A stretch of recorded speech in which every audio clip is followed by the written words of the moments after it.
Sur les chemins noirs de Sylvain Tesson. Avant-propos. L'année avait été rude. Longtemps les dieux avaient favorisé la famille, nous avaient baignés de leur douceur. Peut-être se penchent-ils sur certains d'entre nous comme les fées des contes. Puis leur sourire se crispe en grimaces. Nous ne savions rien de ces choses, mais nous goûtions cette amabilité du sort avec une désinvolture énergique. Elle nous affranchissait de la moindre gratitude, mais nous contraignait à une épuisante légèreté. La vie ressemblait à un tableau de Bonnard.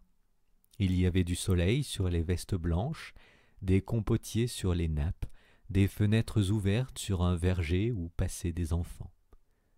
Dehors, les pommiers bruissaient, le décor idéal pour un bon coup de massue. Cela n'avait pas tardé.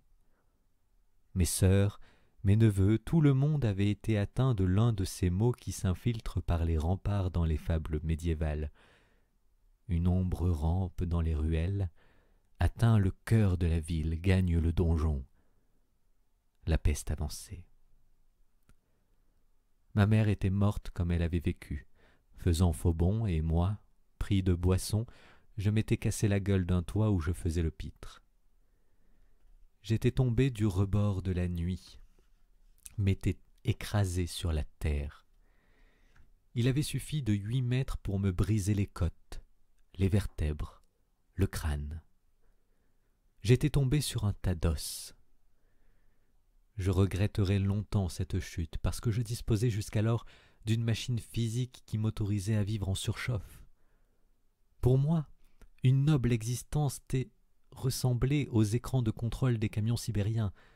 Tous les voyants d'alerte sont au rouge, mais la machine taille sa route, et le moindre Cassandre à gueule d'idiot qui agite les bras en travers de la piste pour annoncer la catastrophe est écrasé menu. La grande santé, elle menait au désastre. J'avais pris 50 ans en 8 mètres. On m'avait ramassé. J'étais revenu à la vie. Mort, je n'aurais même pas eu la grâce de voir ma mère au ciel. 100 milliards d'êtres humains sont nés sur cette terre depuis que les Homo sapiens sont devenus ce que nous sommes. Croit-on vraiment qu'on retrouve un proche dans la cohue d'une termitière éternelle encombrée d'angelots? À l'hôpital, tout m'avait souri. Le système de santé français a ceci de merveilleux qu'il ne vous place jamais devant vos responsabilités. Dans une société antique, régie par un principe d'éthique, on ne devrait pas s'occuper d'un soulographe avec les mêmes égards que ceux dispensés aux vrais nécessiteux. On ne m'avait rien reproché, on m'avait sauvé. La médecine de fine pointe, la sollicitude des infirmières, l'amour de mes proches, la lecture de Villon le Punk, tout cela m'avait soigné. Il y avait, surtout, eu la sainteté d'un être venu chaque jour à mon chevet, comme si les hommes de mon espèce méritaient des fidélités de bêtes. Un arbre par la fenêtre m'avait insufflé sa joie vibrante. 4 mois plus tard, j'étais dehors, bancal, le corps en peine, avec le sang d'un autre dans les veines, le crâne enfoncé, le ventre paralysé, les poumons cicatrisés, la colonne cloutée de vis et le visage difforme. La vie allait moins swinguer. Il fallait à présent me montrer fidèle au serment de mes nuits de pitié. Corseté dans un lit, je m'étais dit à voix presque haute « Si je m'en sors, je traverse la France à pied. » Je m'étais vu sur les chemins de pierre. J'avais rêvé au bivouac. Je m'étais imaginé fendre les herbes d'un pas de cheminot. Le rêve s'évanouissait toujours quand la porte s'ouvrait. C'était l'heure de la compote. Un médecin m'avait dit « L'été prochain, vous pourrez séjourner dans un centre de rééducation. » Je préférais demander au chemin ce que les tapis roulants étaient censés me rendre, des forces. L'été prochain était venu. Il était temps de régler mes comptes avec la chance. En marchant, en rêvassant, j'allais convoquer le souvenir de ma mère. Son fantôme apparaîtrait si je martelais les routes buissonnières pendant des mois. Pas n'importe quelle route, je voulais m'en aller par les chemins cachés, bordé de haies par les sous-bois de ronces et les pistes à ornières reliant les villages abandonnés. Il y avait encore une géographie de traverse pour peu qu'on lise les cartes, que l'on accepte le détour et force les passages. Loin des routes, il existait une France ombreuse protégée du vacarme, épargnée par l'aménagement qui est la pollution du mystère. Une campagne, du silence, du sorbier et de la chouette effrayée. Les médecins, dans leur vocabulaire d'agents de polybureau, recommandaient de se rééduquer. Se rééduquer, cela commençait par ficher le camp. Des motifs pour battre la campagne, j'aurais pu en aligner des dizaines. Me seriner par exemple que j'avais passé 20 ans à courir le monde entre Oulan-Bator et Valparaiso, et qu'il était absurde de connaître Samarcande alors qu'il y avait l'Indre et Loire. Mais la vraie raison de cette fuite à travers champs, je la tenais serrée sous la forme d'un papier froissé au fond de mon sac. Chapitre 1. Mauvais début. Dans le train. Pourquoi le TGV menait-il cette allure? À quoi servait-il de voyager si vite? L'absurdité de laisser filer à 300 à l'heure le paysage qu'il faudrait ensuite remonter à pied pendant des mois. Pendant que la vitesse chassait le paysage, je pensais aux gens que j'aimais, et j'y pensais bien mieux que je ne savais leur exprimer mon affection. En réalité, je préférais penser à eux que les côtoyer. Ses proches voulaient toujours que l'on se voie, comme s'il s'agissait d'un impératif, alors que la pensée offrait une si belle proximité. Le 24 août, à la frontière italienne. C'était mon premier jour de marche depuis la gare de Tende où m'avait mené le train de Nice. Je montais à pas faibles vers le col. Des graminées blondes balayaient l'air du soir. Ces révérences étaient une première vision d'amitié, de beauté pure. Après des mois si tristes, même les moucherons au soleil offraient d'heureux présages. Leurs nuages, dans leur tiède, adressaient un signe à la solitude. On aurait cru une écriture. Peut-être nous disait-il « Cessez votre guerre intégrale contre la nature ». Des cèdres se tenaient sur le bord du chemin, sérieux. Leurs racines enserraient les talus. L'arbre a souvent l'air sûr de son bon droit.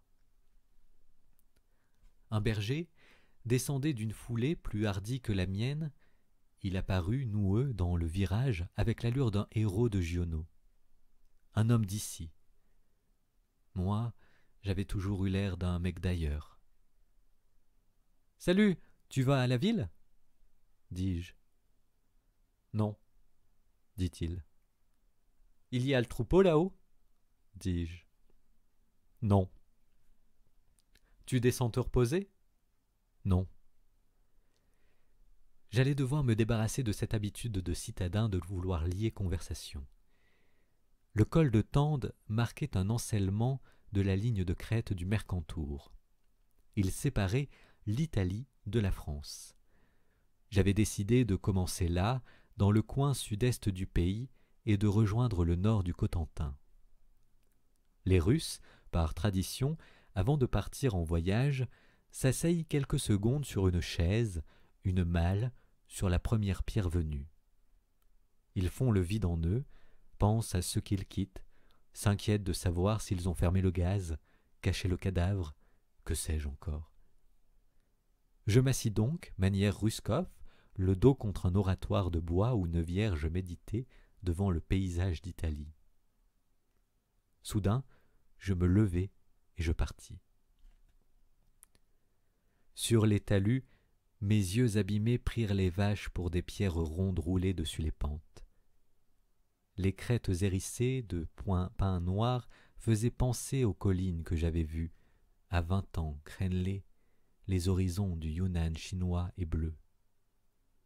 Mais je chassais ces pensées dans l'air du couchant. Ce fatras d'analogies m'encombrait. N'avais-je pas juré de me tenir pendant quelques mois sous le commandement des poèmes païens de Pessoa? De la plante, je dis, c'est une plante. De moi, je dis, c'est moi. Et je ne dis rien de plus. Qu'y a-t-il à dire de plus? Oh, je le soupçonnais, Pessoa l'intranquille, de n'avoir jamais été fidèle à son projet. Comment croire qu'il ait réussi à se contenter du monde? On écrit ce genre de manifeste et on passe sa vie à trahir ses théories. Pendant ces semaines de marche, j'allais tenter de déposer sur les choses le cristal du regard sans la gaze de l'analyse, ni le filtre des souvenirs. Jusqu'ici, j'avais appris à faire de la nature et des êtres une page où noter les impressions. Il m'était urgent à présent d'apprendre à jouir du soleil sans convoquer de Staël, du vent sans réciter Hölderlin, et du vin frais sans voir Falstaff clapoter au fond du verre. Bref, à vivre comme un de ces chiens, ils goûtent la paix, langue pendante, donnant l'impression qu'ils vont avaler le ciel, la forêt ou la mer, et même le soir qui tombe. Bien entendu, l'entreprise était vouée à l'échec. Un Européen ne se refait pas. À 2000 mètres d'altitude, j'avisai un replat d'herbe épaisse près d'un bunker de béton. J'allumai un feu. Le bois était humide et je soufflai tellement sur les braises que ma tête enfoncée tournait. La chaleur délogea des araignées grasses.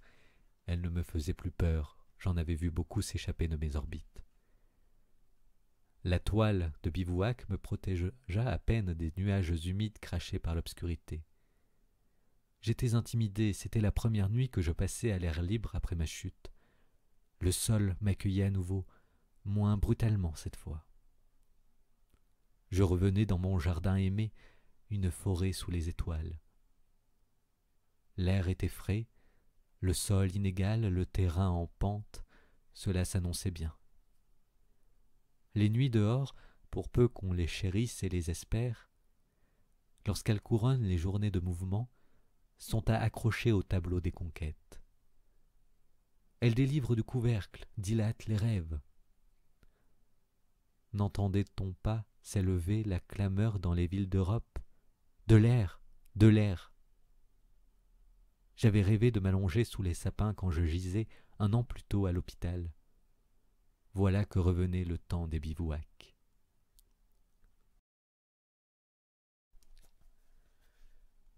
Le 25 août, dans la vallée de la Roya. La nuit avait été étrange. Cela avait commencé vers 11 heures du soir. Un premier coup de feu avait retenti à 200 ou 300 mètres, suivi d'un second, puis les détonations n'avaient pas cessé, espacées d'1 minute. Parfois, l'intervalle se réduisait à 30 secondes. Qui tirait dans la nuit?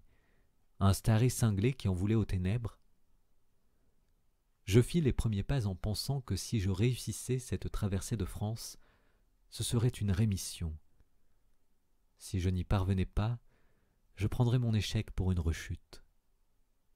Elle était loin, la perspective de guérison, aussi loin que le Cotentin. Je plaçai mon salut dans le mouvement. Le matin, j'aperçus une bergerie dans un creux. Une femme lisse, rose, avec de grosses joues de flamande et des biceps nus, s'affairait sur le seuil. Elle sortait d'un brugel et se rentrait de la traite. « J'ai entendu des coups de feu cette nuit, dis-je. C'est une machine à gaz pour éloigner le loup. Pan, pan, fit-elle. Ah, qu'est-ce que tu veux, dit-elle. Ce qu'il y a. Du fromage de vache, sec, 300 grammes. Les loups ont peur? Qui sait, 3 €. Les choses avaient tout de même mal tourné. Les hommes s'étaient multipliés. Ils avaient investi le monde, cimenté la terre, occupé les vallées, peuplé les plateaux, tué les dieux, massacré les bêtes sauvages. Ils avaient lâché sur le territoire leurs enfants par générations entières et leurs troupeaux d'herbivores génétiquement trafiqués. Un jour, il y a 30 ans, cheminant par les Abruzzes, le loup était revenu dans le Mercantour. Certains esprits s'étaient mis en tête de le protéger. Les bergers en avaient été furieux car la présence du fauve les contraignait à renforcer la veille. Les amis du loup dorment au chaud dans la ville, s'étaient plaints les éleveurs. Il fallait à présent installer dans les alpages des machines imitant le coup de fusil pour protéger les herbivores des fauves rentrés chez eux. Je serais un loup, je me dirais, le progrès, cette farce.